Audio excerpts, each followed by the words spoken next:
नमस्कार दोस्तों, हमारे चैनल पे आपका स्वागत है। दोस्तों, आज हम आपको मैथ के बारे में बताएंगे।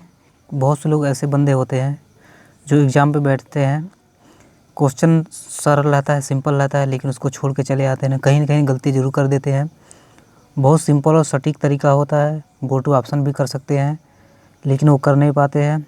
दोस्तों, ये सवाल जो है सबके लिए है, UP TET, super TET, BA, B.Ed और जो है BTC, सबके लिए दोस्तों ये है।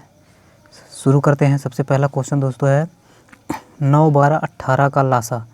दोस्तों, ये तीनों का जो लासा होता है आपको कैसे निकालना है, कैसे नहीं निकालना है, इसका सिंपल सा तरीका है।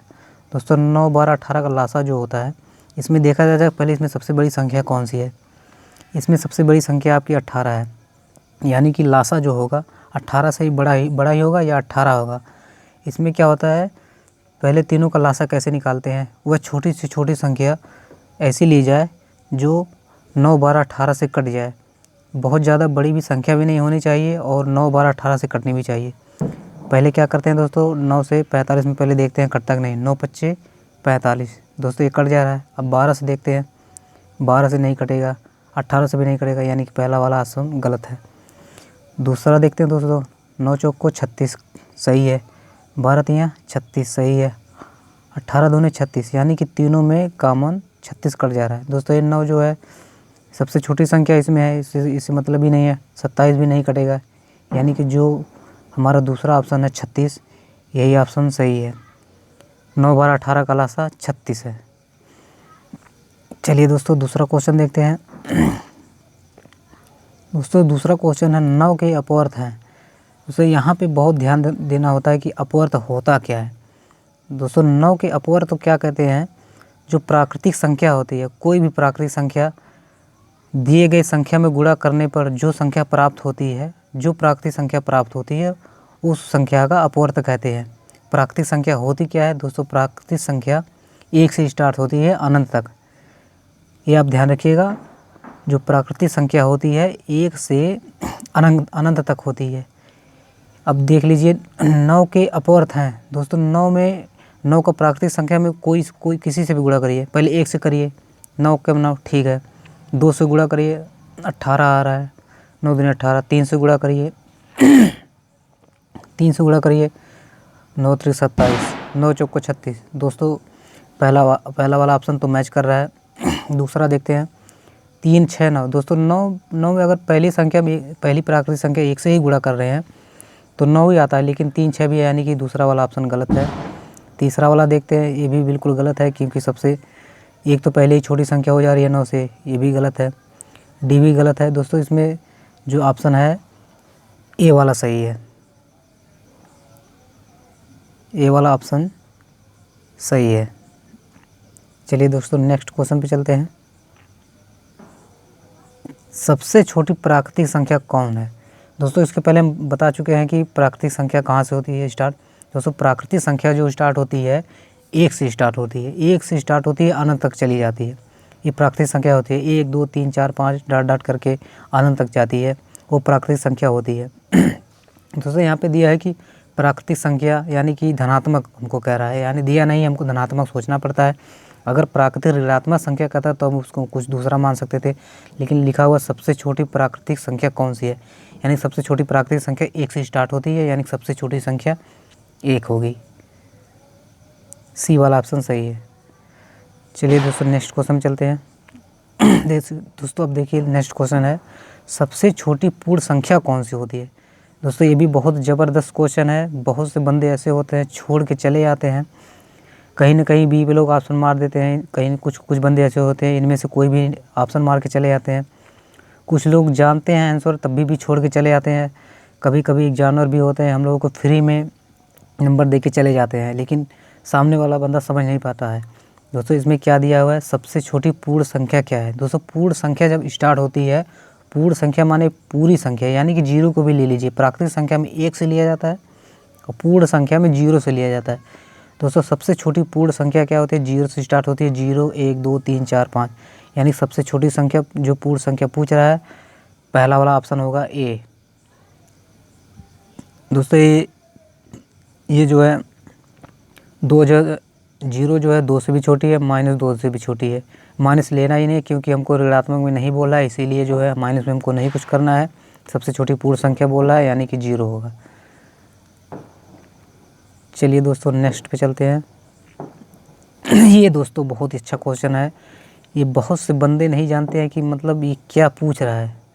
दोस्तों ये एक है क्या, भाज्य संख्या, अभाज्य संख्या, ना तो भाज्य संख्या ना तो अभाज्य संख्या, इनमें से कोई नहीं। दोस्तों ये बहुत ही ज़बरदस्त क्वेश्चन है।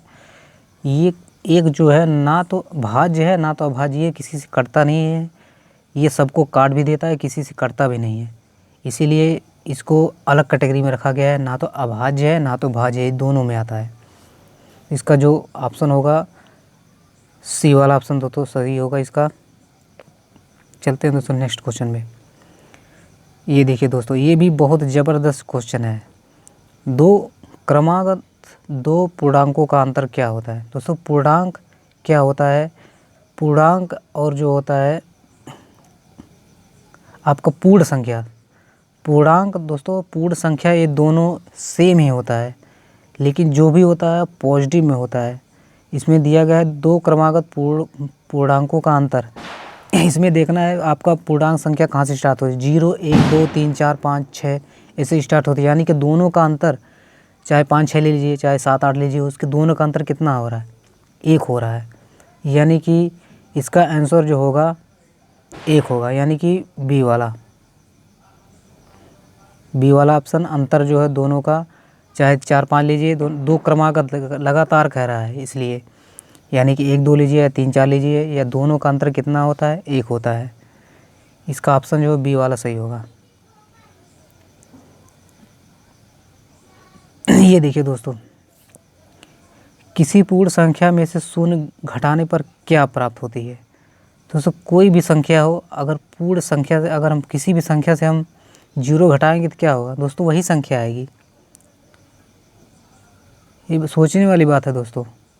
0 बिल्कुल नहीं होगा, 1 भी बिल्कुल नहीं होगा, कोई भी बड़ी से बड़ी भी संख्या, छोटी छोटी संख्या हो, अगर किसी में शून्य से घटाएंगे तो क्या आएगा, चाहे प्राकृतिक संख्या हो चाहे पूर्ण संख्या हो, संख्या वही आती है। यानी कि हमारा ऑप्शन इसमें सी सही होगा। दोस्तों पूर्ण संख्या पूछे या प्राकृतिक संख्या पूछे, अगर शून्य घटाने की बात कर रहा है तो वही संख्या आती है, यानी कि सी वाला ऑप्शन हमारा सही हो जाएगा। ये देख लीजिए दोस्तों, प्राकृतिक संख्या है। दोस्तों प्राकृतिक संख्या बोला यानी कि हमको धनात्मक लेना है, ऋणात्मक नहीं कह रहा है। दोस्तों बहुत ध्यान, कभी कभी क्या होता है क्वेश्चन में ही हमारा आंसर छिपा रहता है, बहुत से बंदे जान नहीं पाते हैं। इसीलिए कहते हैं एग्जामिनर कभी कभी क्या होता है हम लोगों को फ्री में नंबर दे के चले जाते हैं। कैसे दे के चले जाते, देखिए दोस्तों प्राकृतिक संख्या कह रहा है, प्राकृतिक संख्या आपकी 1 से स्टार्ट होती है, 1 से स्टार्ट होती है। अगर इसमें माइनस नहीं दे रहा है और ऋणात्मक नहीं कह रहा है, यानी कि हमको धनात्मक में बोल रहा है। प्राकृतिक संख्या कहाँ से स्टार्ट होती है, 1 से। 1, 2, 3, 4, 5, देखिए दोस्तों 5 इसमें आया हुआ है, यानी कि हमारा ए वाला ऑप्शन सही है। ये वाला ऑप्शन दोस्तों सही है, प्राकृतिक संख्या है। ये सब ऑब्लिक ऑब्लिक वाला माइनस में प्राकृतिक संख्या, ऋणात्मक प्राकृतिक संख्या कहता तो हम इसमें माइनस में लगाते, नहीं तो उसको छोड़ देते। प्राकृतिक संख्या जो हमारी 5 होती है पॉजिटिव है, हमारा जो ऑप्शन होगा ए वाला सही होगा। नेक्स्ट क्वेश्चन दोस्तों, ऋण पूर्णांक संख्या है। देखिए दोस्तों पिछला वाला क्वेश्चन ऐसे ही था, देखिए यहाँ पे दिखा ऋण पूर्णांक संख्या, यानी कि ऋण पूर्णांक संख्या कौन सा है, पूर्णांक संख्या है। देख लीजिए दोस्तों इसमें क्या है, -5 दिया गया है। -5 जो है आपका पूर्णांक संख्या है, 1, 2, 3, 4, 5 माइनस पूर्णांक संख्या है। ऑब्लिक ऑब्लिक में होता नहीं है दोस्तों, ये माइनस में होता है। देखिए ऋण जब दे दिया आपको ध्यान देना पड़ेगा, ऋणात्मक में ऑब्लिक में या बट्टी में नहीं रहना चाहिए, इसलिए हमारा जो ऑप्शन होगा बी वाला सही होगा। नेक्स्ट पे चलते हैं। ये देखिए दोस्तों, क्या शून्य का गुणात्मक प्रतिलोम होता है, नहीं होता है दोस्तों। कैसे नहीं होता है दोस्तों, गुणात्मक प्रतिलोम का मतलब होता है उल्टा होता है, 0 का उल्टा करेंगे कुछ नहीं होगा, इसीलिए नहीं होता। यानी कि क्वेश्चन इसका जो आंसर होगा नहीं का होगा। नेक्स्ट है दोस्तों, ये क्वेश्चन जो किताबों से नहीं, ये बहुत ही सबसे अलग है, बहुत ही ज़बरदस्त क्वेश्चन है दोस्तों। किसी भी बंदे से आप पूछ सकते हैं, किसी भी मास्टर से अगर पूछेंगे कहीं ना कहीं ये क्वेश्चन पे फंस सकता है। दोस्तों लिखा हुआ शून्य व माइनस शून्य में क्या अंतर होता है। दोस्तों शून्य के ऊपर माइनस पॉजिटिव का कोई असर नहीं पड़ता है, चाहे जीरो करिए चाहे माइनस जीरो करिए, किसी का कुछ मतलब नहीं होता है। शून्य शून्य होता है, पॉजिटिव होता है, दोनों का अंतर सेम ही होता है। दोस्तों शून्य धनात्मक होता है, शून्य ऋणात्मक होता है, दोनों बराबर। इसमें ऑप्शन होता है सी ऑप्शन।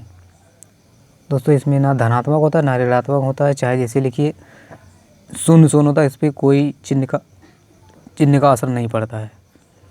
चलिए दोस्तों, आपको वीडियो कैसे लगी ज़रूर हमको बताइएगा।